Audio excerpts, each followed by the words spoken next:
Next, I will call upon our esteemed guest,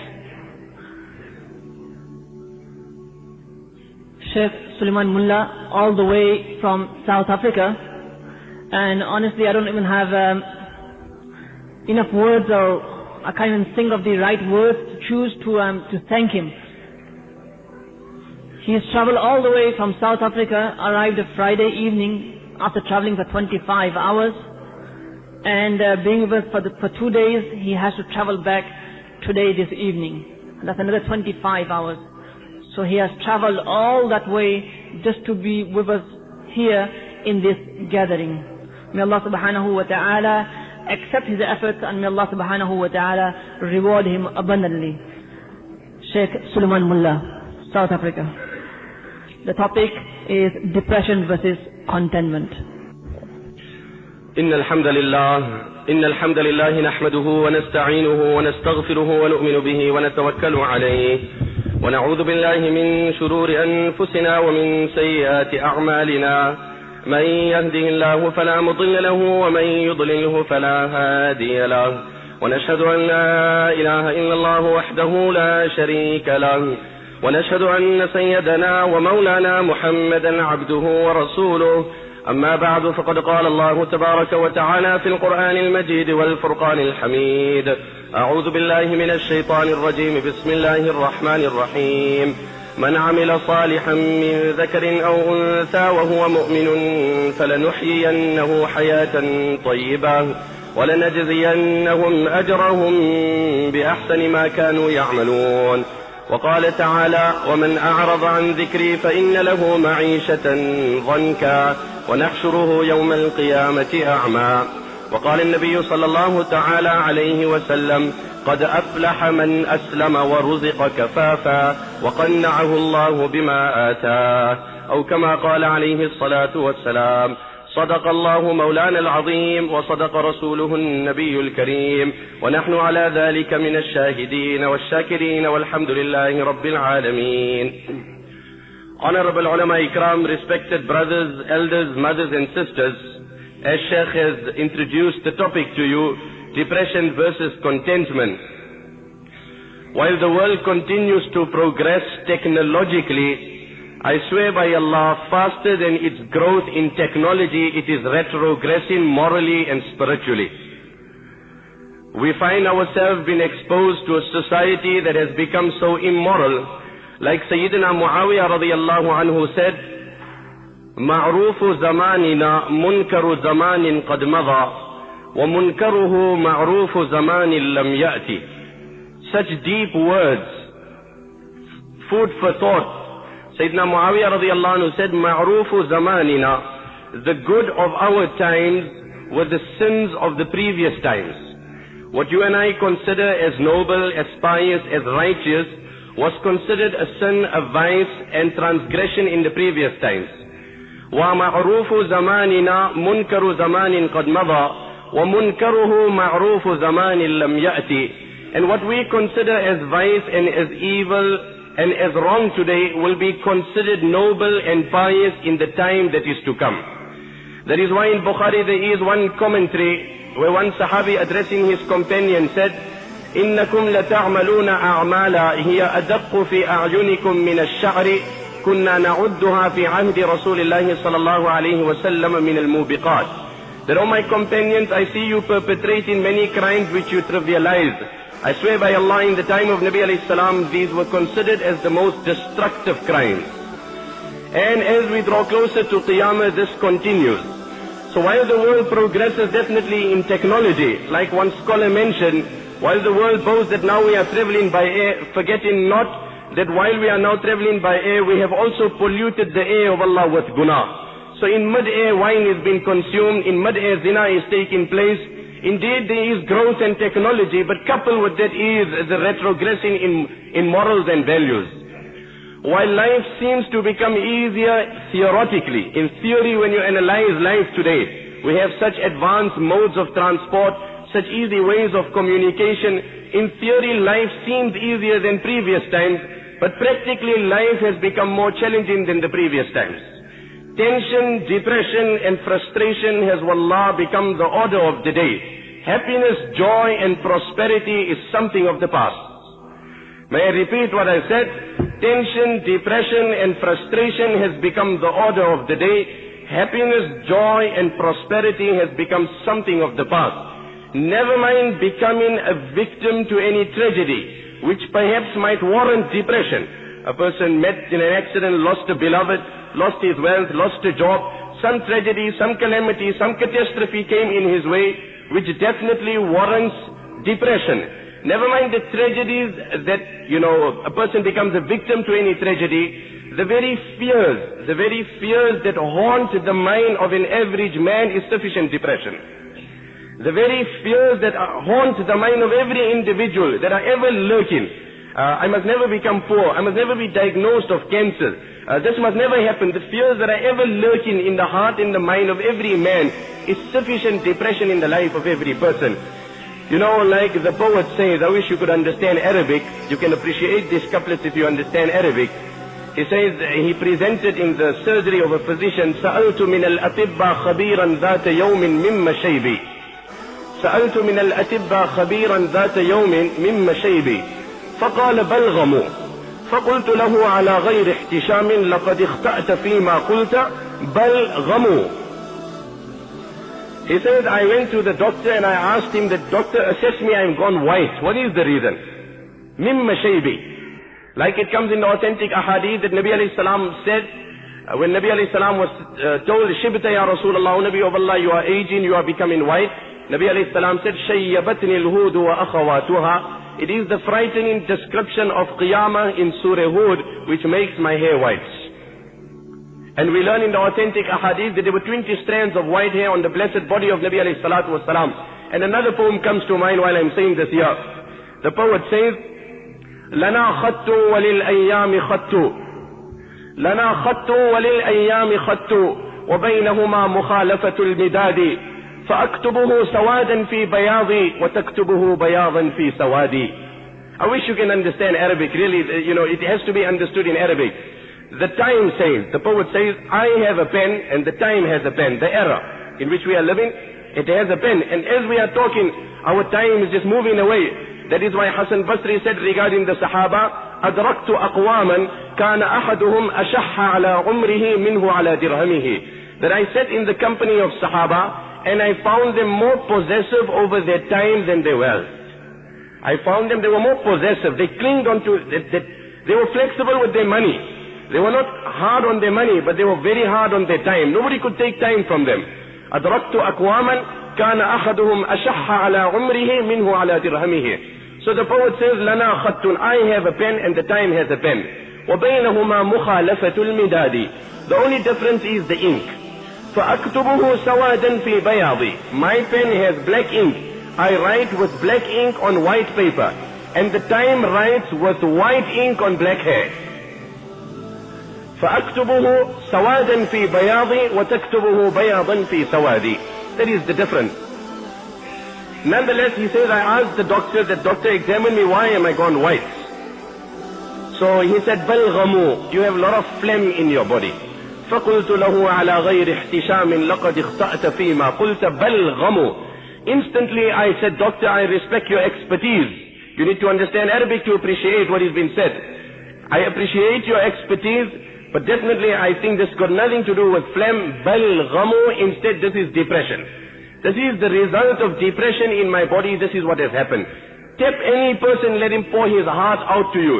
Every man is in crisis. إني رأيتك جالسا مستقبلي فعلمت أنك للهموم قرين. Oh my brother, I seen you sitting before me. The very gesture of your face indicated depression. هون عليك وكن بربك واثقا فأخو التوكل شأنه التهوين. Take life easy, calm down, relax. As in Australia they say, no worries. No worries, that's the term. I remember when we were there, I had to give a talk at a particular university. I met a man, he says, asked him, where are you going? I said, I've got to go to the QUT, Queensland University of Technology. So, Khadim, how are you? No worries. You go straight, you come to a roundabout, you take a right, you get in straight, you come. I didn't know what the man was saying. No worries. هون عليك, relax. وكن بربك واثقا. And put your reliance on Allah. فأخو التوكل شأنه التهوين. For verily the one that relies on Allah takes life easy. ترح الأذى عن نفسه في رزقه لما تيقن أنه مضمون. The only way to avert financial depression, the only way to avert and divert financial depression is to convince yourself that Allah is the sustainer. When you've convinced yourself that Allah is the sustainer, now the fluctuation in the currency, the fake predictions of the economists, the competitors in the market will not make a difference to you. So this is the modern day poverty, if we can put it that way. That in the midst of affluence there is no joy. In the midst of comfort and luxury there is absolutely no joy. This is the modern day poverty which stares at every person. And perhaps the hadith of Nabi sallallahu alayhi wa sallam, when Nabi Karim sallallahu alayhi wa sallam held the hand of Abu Dhar, and he said, Ya Aba Dharrin, atara anna kathrat al-mal huwa al-ghina, wa qillat al-mal huwa al-faqr. Oh Abu Dhar, do you consider excess wealth, excess of provisions as wealth, and lack of provisions as poverty? I said, O Nabi of Allah, that is the apparent definition of wealth and poverty, that if you have lot, you are successful, you are healthy, you are prosperous, and if you don't have, then you have a depressed life, you have a sick life. Nabi alayhi salam said, no, Abu Dhar, you have your facts muddled, let me set the record correctly. As they say, just to put the record correctly. Nabi alayhi salam then said in the riwayat of Ibn Hibban, إِنَّمَا الْغِنَى غِنَى الْقَلْبِ وَمَنْ كَانَ الْغِنَى فِي قَلْبِهِ فَلَا يَضُرُّهُ مَا لَقِيَ مِنَ الدُّنْيَا. No, Abu Dhar, wealth in essence is the contentment of heart.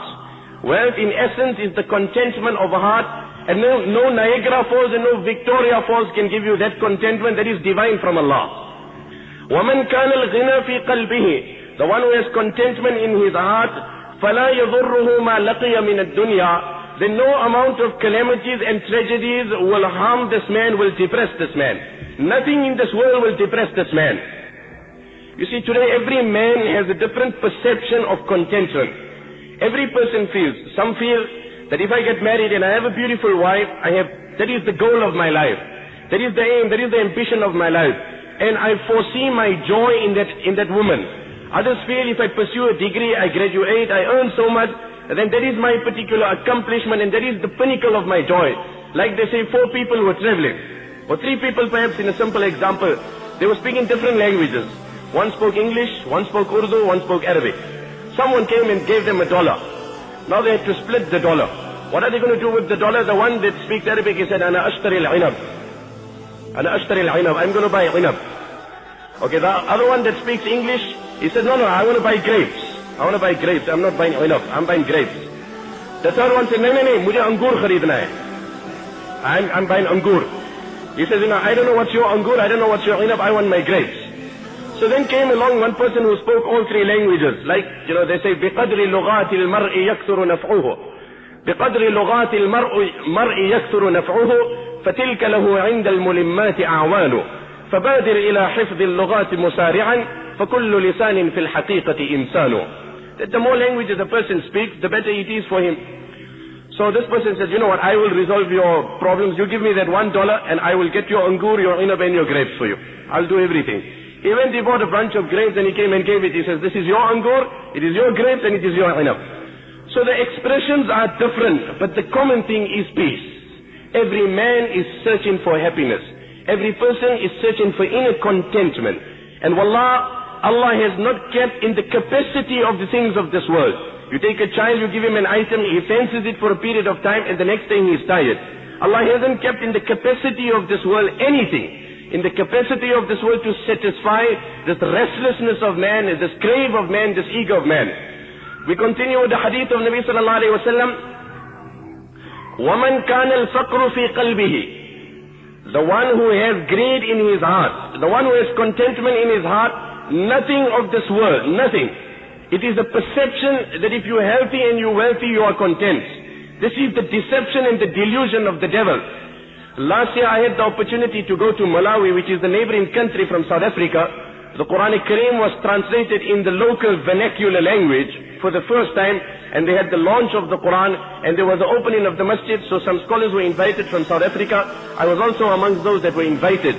We were there. We went to a particular location, and this particular scene, really caught my eye, and I thought I relate it to you. There was a small little hut, which was the house of this man. Safely I can say your laundry room is bigger than his entire house. Nearby there was a small well, there were some goats and some children were playing. It was extremely hot. There was no food, nothing, no fan, no aircon, nothing. This elderly aged man was sitting outside his particular hut in the heart of Africa, living in abject poverty. But that particular man had such a broad smile, and he transmitted such warmth, that I swear by Allah, it left an indelible impression in my heart and my mind. And it left me thinking that really what is wealth and what is poverty? Who is wealthy and who is poor? Who is content and who is depressed? A few years ago we were in Jordan.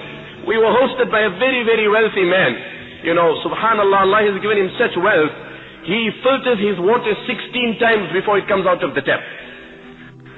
He had spent in excess of $2 million on his garden. He received us at the airport. A breathtaking view, very scenic, mashallah. He owns more than 20 food outlets in the United States. And you know, he received us, and what a beautiful atmosphere. We performed Maghrib namaz on his lawn. It's on one of the high mountains of Amman. It was really an impressive scene. But the engrossment and the engagement of that man was such, I did not cherish or admire or envy that man's wealth for a split second. And I kept on admiring the smile of this man living in abject poverty. What did the Nabi of Allah say? وَمَنْ كَانَ الْغِنَى فِي قَلْبِهِ. He who has contentment in his heart, فَلَا يَضُرُّهُ مَا لَقِيَ مِنَ الدُّنْيَا. No calamities of this world will depress him. You see, depression, Fir'aun is sitting on his throne. The vision was sown, someone seen the vision, يُولَدُ مَوْلُودٌ يَذْهَبُ مُلْكُكَ عَلَى يَدِهِ. That a child will be born and you will lose your kingdom at the hands of that child. The child is not yet born. Fir'aun is still governing.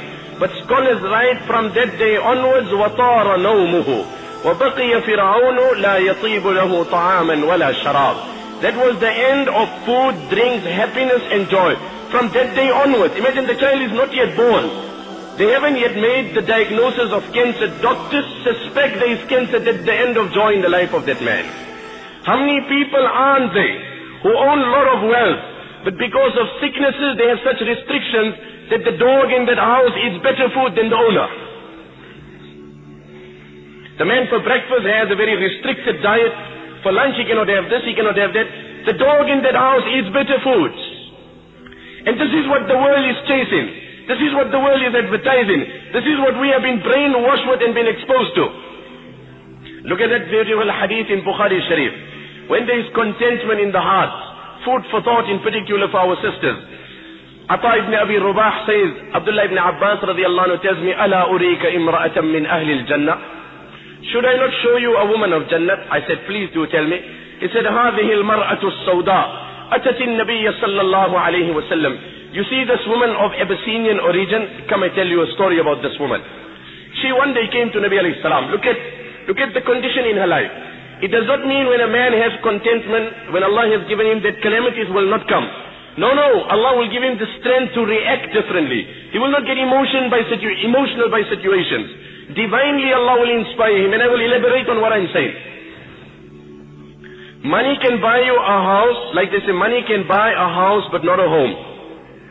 Money can buy you a bed but not sleep. Person can be sleeping, on the water bed as they say. Insomnia is a medical condition that's only growing in the world. Deprived of sleep. And on the other hand, there is a beggar, a pauper, sleeping under the tree in mid-traffic.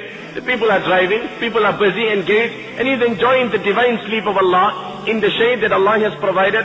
وَاللَّهُ جَعَلَ لَكُم مِّمَّا خَلَقَ ظِلَالًا. He appreciates the shade that Allah has given. And another man sitting in front of the ocean, having a beautiful view with his beloved wife on the third floor of that particular hotel, and he's tossing and turning and he cannot sleep. Where is then pleasure coming from? Look at this particular woman.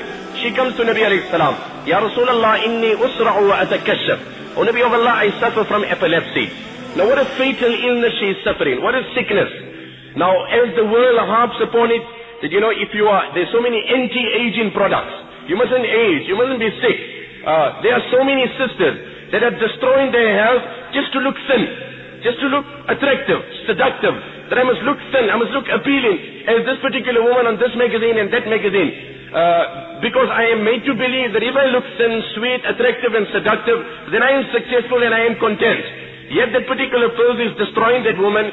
She is suffering. She is deprived of food. You know, like they say, the typical American mentality of dropping the levels of obesity is going to a particular shop. Can I have a double cheesy burger and a Diet Coke?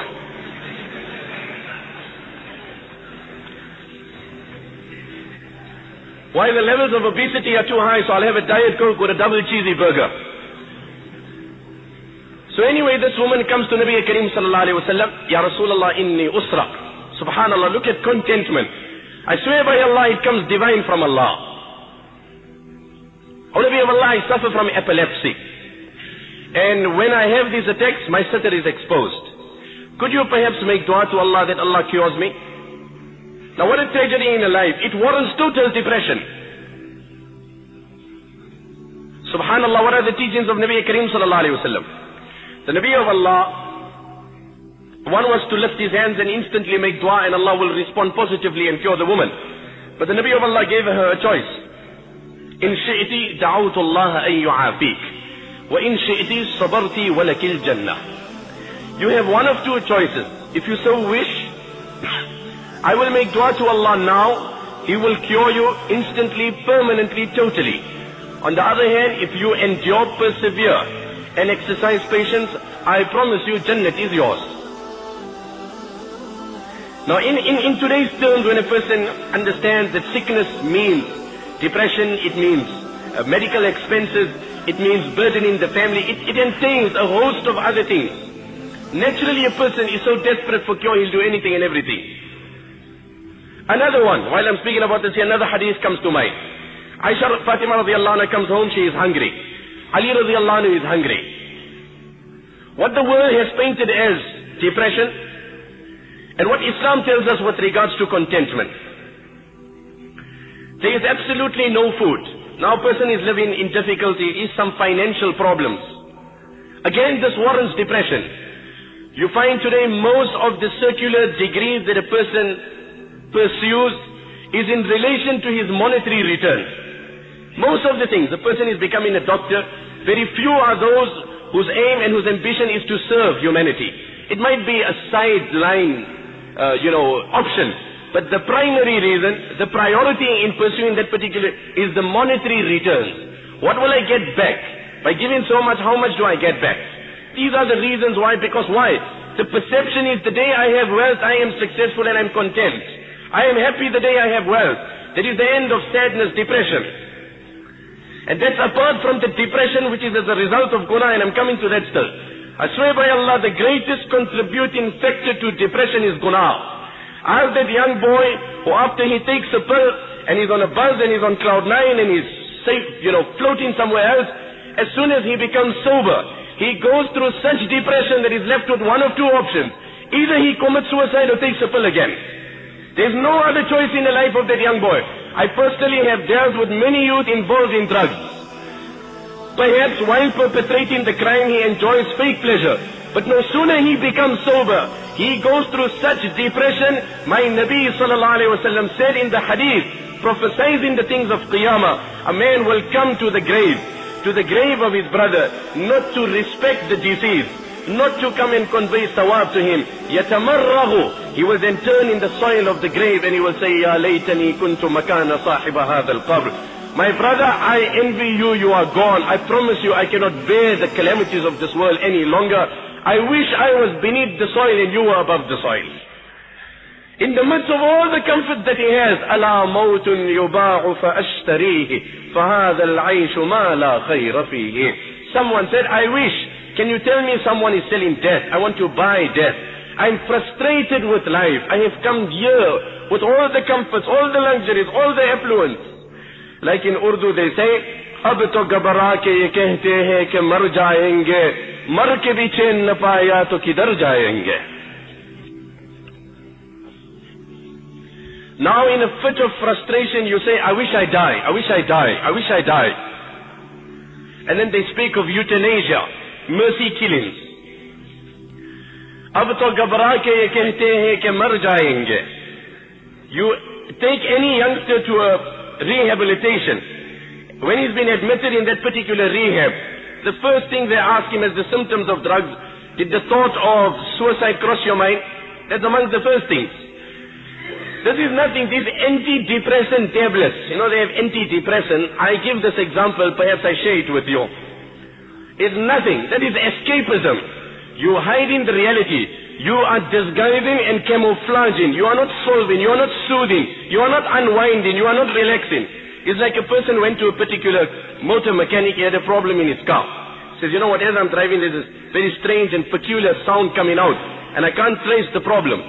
So the motor mechanic had a look at the car, but he couldn't trace the problem. He says, you know what, I can't really find anything, but I got a way out. I can solve the problem for you.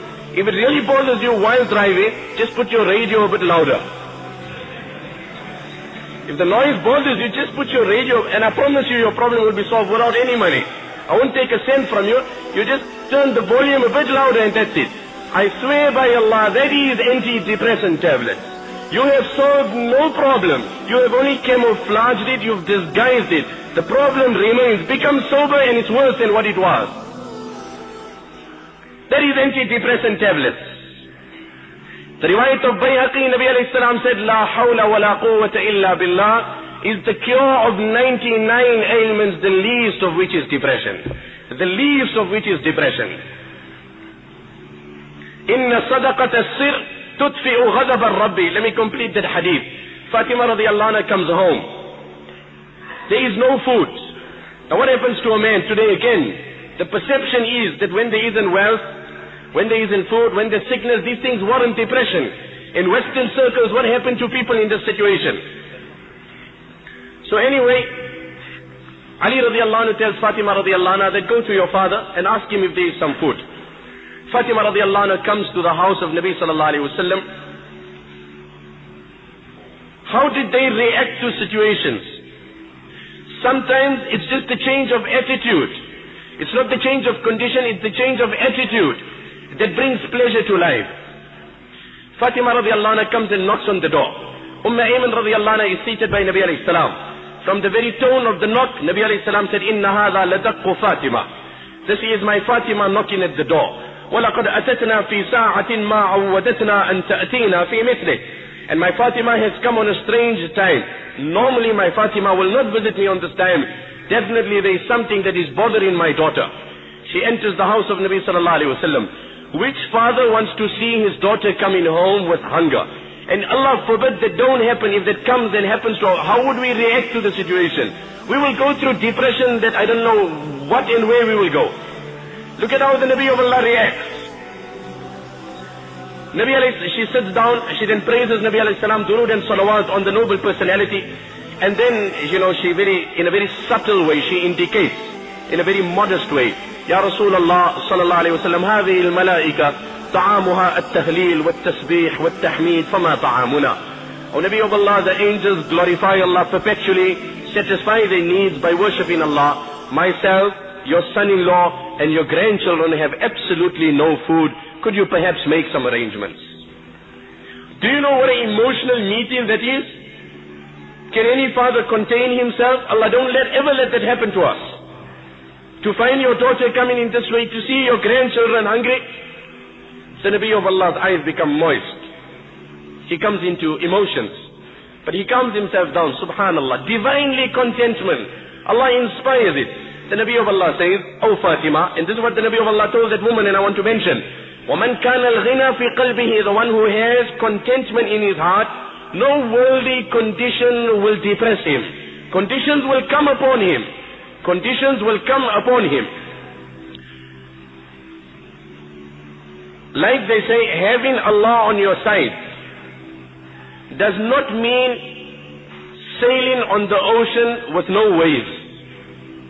It doesn't mean that. But having Allah on your side means sailing in such a ship which no storm can sink. That is what it means. It doesn't mean you will not have storms. You will have storms, you will have waves. But when you have Allah on your side, no storm will sink that ship. No storm will sink that ship. That is divine contentment that Allah will give. And nothing of the world can give you this. They have tried anything and everything to get that happiness. And in the end there's nothing. When the wealth of Persia came into Medina Munawwara, Sayyidina Umar radiallahu anhu started crying. Abdul Rahman ibn Auf said, Inna hadha la yawmu sururin. Amirul Mu'mineen, wealth, affluence, prosperity. This is a day of triumph. This is a day of victory. This is a day of joy. Such wealth we anticipate Allah has given us. Why are you mourning when Allah is opening the days of victory? But look at the far-sightedness of Umar. How deep his sight and how far his vision was. He said, Inna hadha al-mal lam yu'tihi Allahu qawman illa alqa Allahu baynahum al-adawata wal-baghdha. Study the history of affluence. What did Sayyidina Umar say? Study the history of affluence. Whenever it came to a nation, it divided them. Whenever it came to a nation, it snatched joy from them. It took inner happiness. There were times when one person were working and 10 people were living and everybody was happy. Today 10 people are working, end of the day not one is happy. End of the month not one is happy. This is the modern day poverty. In the midst of all comforts and luxuries, there is no happiness, there is no joy. The object of nikah is that when you look at your wife, it must put an end to depression and not start depression. The object of nikah is that when you look at your wife, it must put an end to depression and not start depression.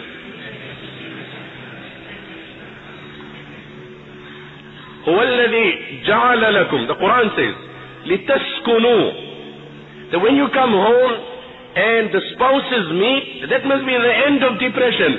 The fatigue, the frustration that the husband experienced throughout the day, the tiredness, the wife had an agenda, the children, the house, the domestic work, so many duties.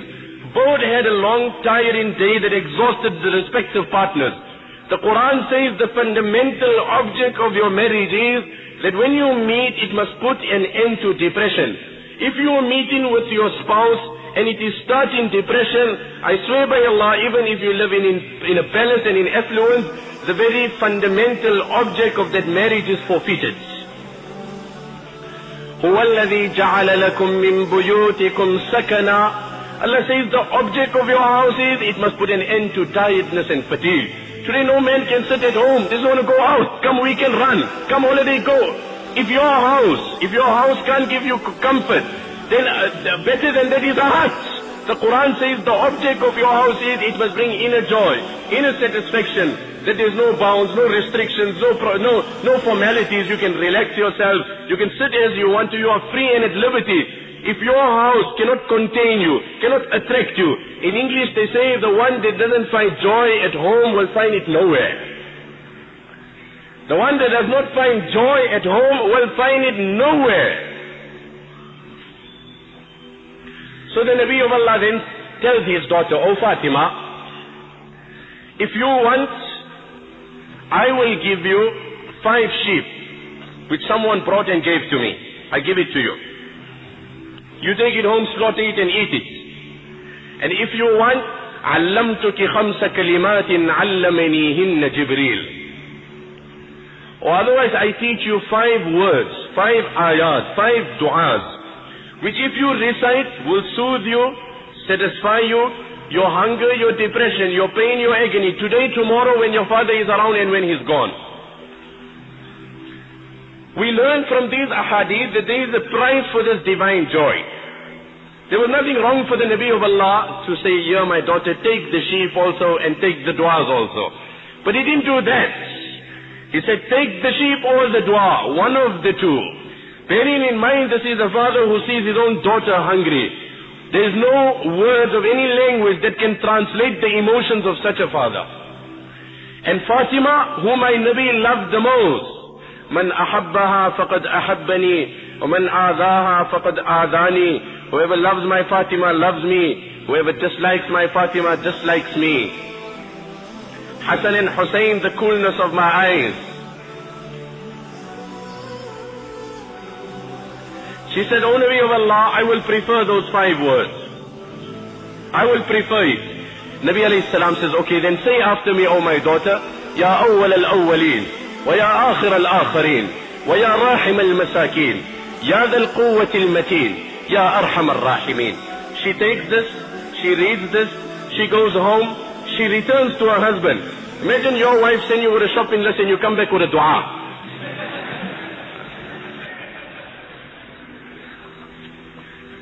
Never mind, you just come back with a different item and you know what happens. Like they say, this particular woman, she came home, her husband, he brought tomatoes for his wife, came and he left it there in a packet. She says, no, I don't want this one, I want the one in that box, man, the one in the wooden box. He said, oh, okay, no problem. He went outside, he found a wooden box, took it, put the tomatoes inside, knocked some nails, brought it over. He says, yeah, this is the one I wanted.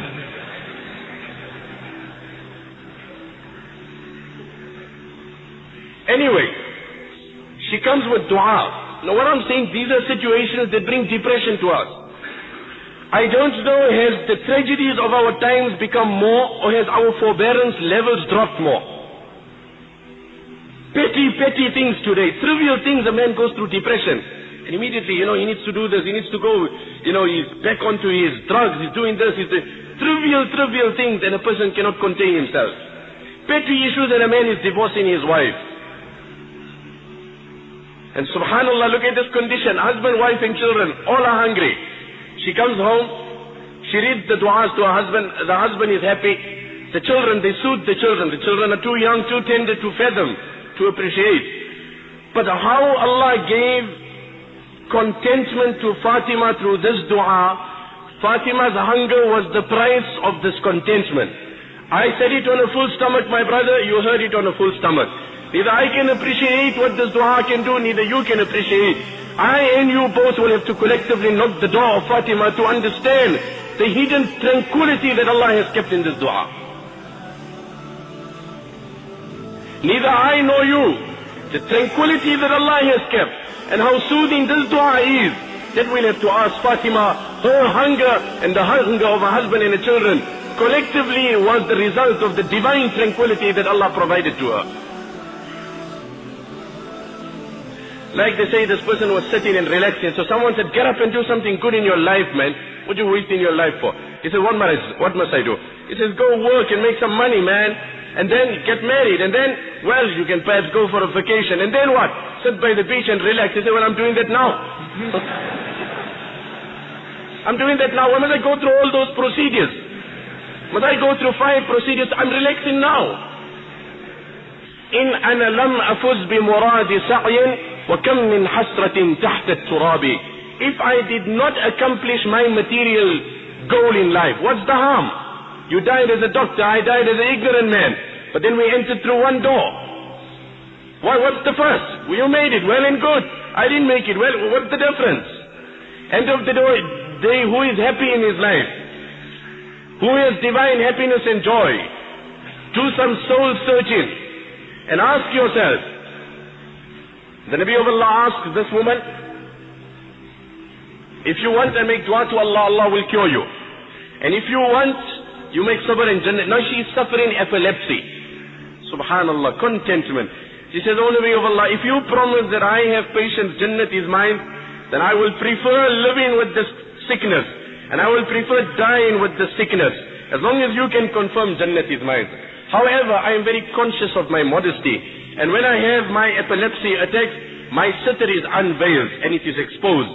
I want you to make that amount of dua that in the future attacks that I have, my sitter mustn't be unveiled. There was a time when a woman was conscious of her morality in the midst of sickness, which perhaps anyone can debate as she been excused in the sense of the sickness that she has. The Nabi of Allah made dua that in the future attacks that she has, her sitter mustn't be exposed. But Allah gave her contentment on her sickness. Allah gave her contentment on her sickness. She lived with epilepsy, she died with epilepsy. And on the tongue of Nabi sallallahu alayhi wa sallam, her abode in Jannat was confirmed.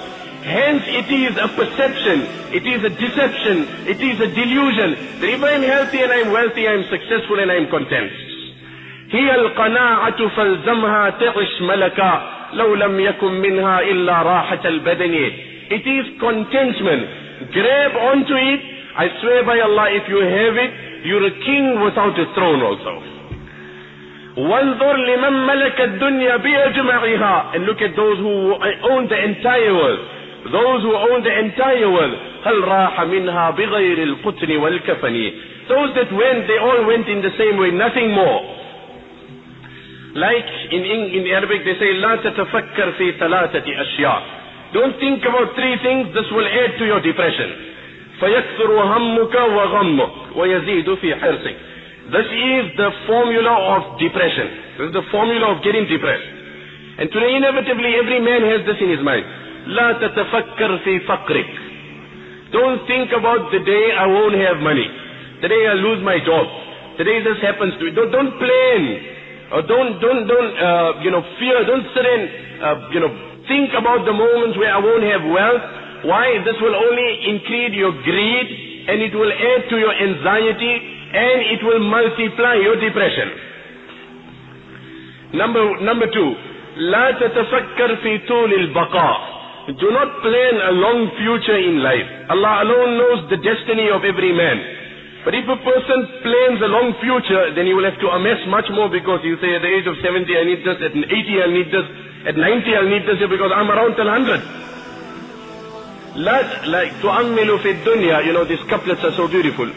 تؤمل في الدنيا طويل ولا تدري إذا جن ليل هل تعيش إلى الفجر. فكم من صحيح مات من غير علة وكم من عليل عاش دهرا إلى دهر وكم من فتى يمسي ويصبح آمنا وقد نسجت أكفانه وهو لا يدري. تؤمل في الدنيا الطويل. Oh my brother, you are very ambitious in this world. Yet when the night sets in, you don't know if you will see dawn or not. ولا تدري إذا جن ليل هل تعيش إلى الفجر. فكم من صحيح مات من غير علة. There are so many healthy people who died without any apparent reason. وكم من عليل عاش دهرا إلى دهر. And there are so many people who are fatally ill yet lived for decades. وكم من فتى يمسي ويصبح آمنا وقد نسجت أكفانه وهو لا يدري. And there are so many youth. So the concluding couplets. There are so many youth who live in comfort and affluence, knowing not that the coffin in which he will be wrapped has been prepared, and the hole in which he will be lowered has been dug. وَكَمْ مِنْ فَتَنْ. He gets up proud and arrogant, knowing not that my grave has been dug at this moment. So do not plan a long future. Allah alone knows this will add to your depression. As I was mentioning, brothers, the greatest contributing factor to depression, Allah's qasam, is gунah. There is nothing that will depress a man more than sin. Nabi alayhi salam says in the hadith, Inna sidqa tamanina. Today we find a person, we are living in such a promiscuous society. Such promiscuity, it is inconceivable. I was listening to a radio program back home in South Africa, and they were talking about, having an affair with strange women. And this particular, I don't know if you can call him a human, but anyway, he phones in, and he speaks about his experiences, and he says, well, I had relation with 1,000 women. People actually started calculating his age, and they even made a joke, and they said, I think you possess a weapon of mass destruction. That is a weapon of mass destruction. 1,000 women? Such a promiscuous society we are living in. And there is no joy. Allah's qasam, the greatest thing is sin. Nabi alayhi salam said, Inna sidqa tamanina. Listen to the words of Nabi alayhi salam. Honesty provides tranquility. Honesty in your dealings, in your interaction, provides divine happiness, joy, satisfaction. Now extend the realms of that hadith. Broaden the scope of that hadith. Let's extend the explanation. Explore that hadith. Honesty, piety, integrity, loyalty, fidelity provides divine happiness, joy and satisfaction. And Nabi alayhi salam says, lies, sin, vice provides restlessness, uneasiness, depression, frustration. Ask a man pursuing an unlawful relation. My wife doesn't get hold of my phone. Whoever is at the door, run quickly. I better see who's coming. He's constantly, he's on his nerves all the time. Nobody must come to know my wrong. The depression that results out of that sin. The nature of the devil is, and this in particular I want to address to my youth. The Quran speaks about this here, that when the devil provokes a person towards a sin, and he paints the picture that you make zina and you will be happy. You take the spill and that will be the end of pain in your life. And that is it. كَمَثَلِ الشَّيْطَانِ إِذْ قَالَ لِلْإِنسَانِ اكْفُرْ كَمَثَلِ الشَّيْطَانِ إِذْ قَالَ لِلْإِنسَانِ اكْفُرْ فَلَمَّا كَفَرَ قَالَ إِنِّي بَرِيءٌ مِّنْكَ إِنِّي أَخَافُ اللَّهَ رَبَّ الْعَالَمِينَ فكان عاقبتهما أنهما في النار خالدين فيها وذلك جزاء الظالمين. The similitude of the devil when he incites and provokes you to a sin. Now when a devil provokes you to a sin, then he plans the sin for you. He also answers all the possible leak outs of the sin. That if you come late, what you'll tell your wife? No, you can tell her it was delayed at work. On the way, if this happened, all the apparent faults and loopholes that perhaps could be a setback, the devil answers everything. Instantly the mind is running. The devil is flowing. The sin is vivid before him. He's got a choice, either he does it or not.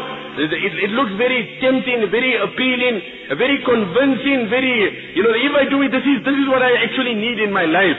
It will be the end of this depression and tiredness and fatigue and whatever else as it is. A beautiful massage, by gentle hands. What more do I need? So the devil provokes him up. And the devil says, do it, and I'm with you, all the way. And look here, after all, when the brothers of Yusuf intended killing Yusuf, then immediately at that time, and I'm going to tell you something very important, listen to what I got to say, brothers. At that particular moment, the devil told them, وَتَكُونُوا مِنْ بَعْدِهِ قَوْمًا صَالِحِينَ. That you commit this act, you kill your brother out of jealousy. Out of jealousy, kill your brother, get rid of him. يَخْلُ لَكُمْ وَجْهُ أَبِيكُمْ. The focus of your father will then be exclusive on you. And after the sin, after all, Allah is forgiving. If you won't commit sins, who will Allah forgive? Scholars explain, to think of the mercy of Allah prior to committing a sin. To think of the mercy of Allah prior to committing a sin is like saying, burn yourself. I've got an ointment for burnt fingers, so burn yourself. I bought this ointment. If I'm not going to burn myself, who's going to use this ointment? So let me burn myself. I mean, I bought it here in case something happens, so let me burn. That is not the time to reflect on the mercy of Allah. Scholars explain, if a person ponders over the mercy and the forgiveness, the kindness and the tolerance, the respite and the clemency of Allah, prior to perpetrating a sin, his minor sin will become a major sin. That is what will happen. Oh, my Allah is so forgiving, I don't need to just look at this woman, I can have zina with her. When my Allah can forgive so much, let me satisfy myself totally. That is not the time to look at how merciful Allah is. After you have perpetrated, and for some reason or the other, we are humans, we succumb to the evil forces within us. At times it happens, we do succumb.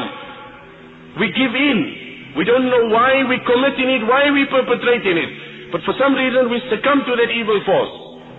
After the sin, yes, reflect over the mercy of Allah. Do not despair. But never to think of the mercy of Allah prior to committing a sin. That's not the time. So the devil plans everything, and he reminds you of how forgiving Allah is also. And he promises you do this. فَلَمَّا كَفَرْ. When you make kufr, when you make zina, when you take that pill, and after you become sober, such depression engulfs your heart. What does the Quran say? وَكَانَ الشَّيْطَانُ لِلْإِنسَانِ خَذُولًا وَكَانَ الشَّيْطَانُ لِلْإِنسَانِ خَذُولًا. The support, the encouragement, the person standing with you and provoking you with the devil. As soon as you perpetrate, he withdraws. The Quran says, خَنَّاسِ مِنْ شَرِّ الْوَسْوَاسِ الْخَنَّاسِ. Khannas, oh Allah, I seek your evil from the sneaking whisperer who comes, sneaks, withdraws, So after you perpetrated the crime, he withdraws totally. I'm not with you. Now you do what you... Inni akhafullah. I got nothing to do with you. Now you, tough luck to you, my friend. You did it, you suffer it. The only way I can join you again is if you go back to that woman. If you take the pill again, I stand with you. Hence, you will see a person committed a crime to satisfy himself. One after the other. He went deeper and deeper, deeper. You know, like they have that bungee jumping, you flow one way. He goes deeper and deeper into that sin, and there's no way he's coming back. Life looks so dark for him, there's no way out.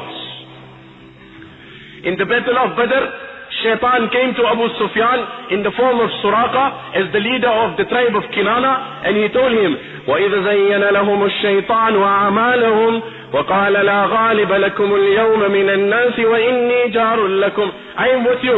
Don't worry, I will support you, I will encourage you, I will help you, you will defeat the Muslims. فَلَمَّا تَرَاءَتِ الْفِئَتَانِ. But when reality stared, and the two armies met with one another, نَكَسَ عَلَىٰ عَقِبَيْهِ. As is the nature of the devil, he withdraws, and he fled the battle.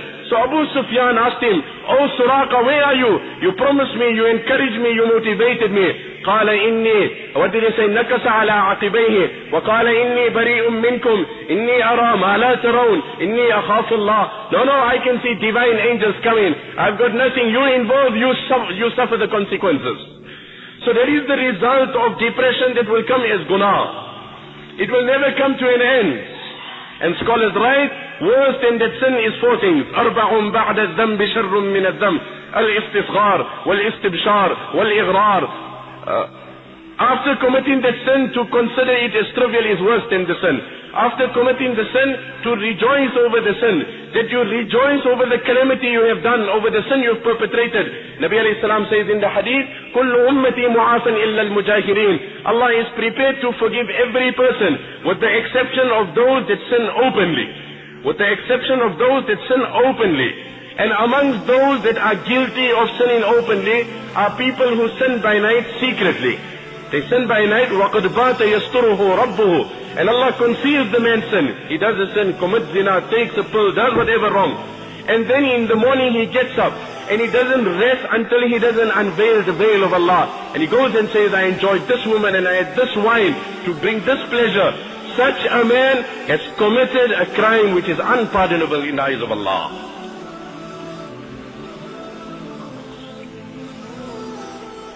So contentment comes from Allah. It comes on the obedience of Allah. Let me explain to you the incident. I don't know what is my time allocation. I think I just got to worry about my flight and that's about it. But anyway, let me explain to you an incident. When Allah wants to give peace in the battle of Uhud, you see, it's got nothing to do with wealth. It's got nothing to do